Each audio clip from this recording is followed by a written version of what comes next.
The civil rights movement had been bubbling to the surface of the racial volcano slowly but surely for years.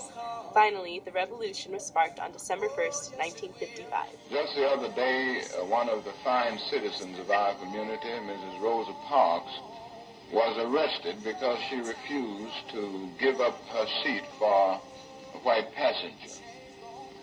Mrs. Rosa Parks was arrested, taken down to jail, taken from the bus, just because she refused to give up her seat. At present, we are in the midst of a protest, the Negro citizens of Montgomery, representing some 44% of the population. 90% at least of the regular Negro bus passengers are staying off the buses, and we plan to continue until something is done. It was shortly after reported by the Montgomery City Bus Lines manager that 90% of the black population in the area was refusing to ride the buses in protest of Martin Luther King Jr.'s home was bombed on January 30th, 1956. 89 arrests were made on people participating in the boycott.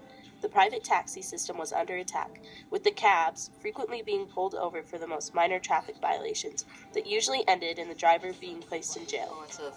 Martin Luther King coming to Montgomery, this bus boycott was incredibly powerful. It's something that people will study forever.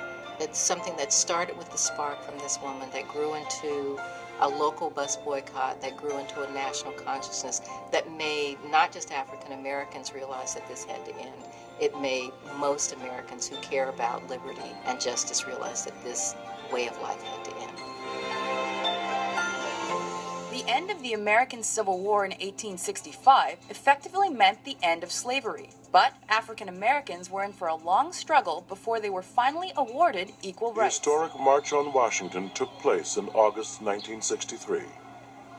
As King and the others predicted, enormous numbers, black and white, gathered to show the time had come to end the discriminatory treatment of black Americans.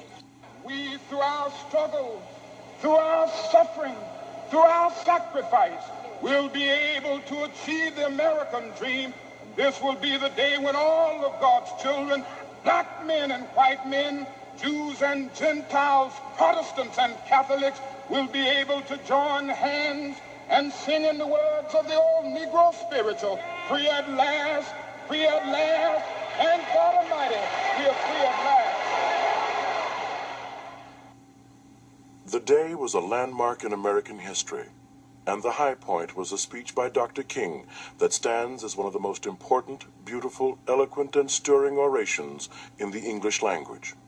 That day, King told of his dream of equality for his children, his people, and his nation.